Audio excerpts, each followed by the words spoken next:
We're on the field in Mobile at the Senior Bowl. We're joined by Tom Pelissero from NFL Network. It's all brought to you by Ford. Tom, you're kind of keeping track of everything going on the field. What are your main takeaways from day one?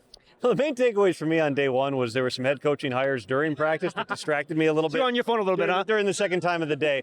However, I would say this. This is a different group of quarterbacks. It always starts with the quarterbacks here. You don't have that frontline, first-round draft pick type of guy. You got a lot of these dudes who are all, for one reason or another, kind of clumped together. They're probably day three types of draft picks here. We've seen so many occasions through the years where a quarterback manages to rise up through the process. You watch Tyson Bagent from Shepherd, a Division II quarterback who came out and he looked the part in this setting here. I think that's going to be one of the real storylines throughout the week, is just which of these quarterbacks grasp onto this thing and make the most of it. All right, Tom, let's talk Giants. Very different situation. They're not picking the top 10. That's a good thing. Season only ended like a week and a half ago. So what do you think the Giants' approach to this offseason is going to be, where they made some progress, but now Saquon's a free agent, Daniel Jones is a free agent, they have to kind of take care of their own too? Yeah, there's no question, and obviously you only get one franchise tag. You'd rather keep both those guys from everything that Brian Daboll and Joe Schoen have said publicly for the long haul here. You don't want to use the tag if you don't have to, but we all know that, as the countdown happens to early March, that's a factor within the conversation. Daniel Jones played at the best level that he has.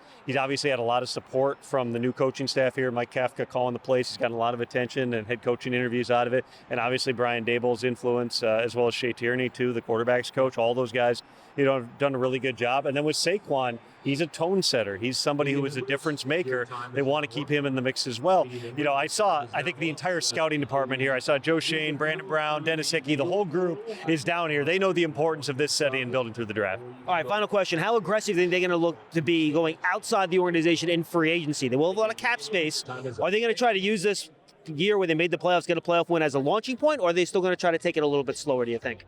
It's a good question, because I think that if you look back at Buffalo, which, I think everybody wants to make those comparisons here. Buffalo made the playoffs in the first year with Sean McDermott, then took a step back. That's why I asked. And then, had to get their cap clean. From my understanding of the Giants' cap, it's not as bad in terms of what you need to do with releasing players, taking the cap hits as the Bills were back in 2018. So they do have some flexibility here. I think one thing you got to say about Joe Schoen is he has found different ways to build. It's picking up additional picks for the Kadarius Toney trade. It's being able to do deals with his own players. It is looking outside here. There's no question that they've got some positions where there's some growing that they need to do. They've got a strong core, though. They've got guys to build around here. I wouldn't expect that they're going to say, well, hey, we're going to be happy next year going 6-11. I would certainly anticipate that they're going to push forward here.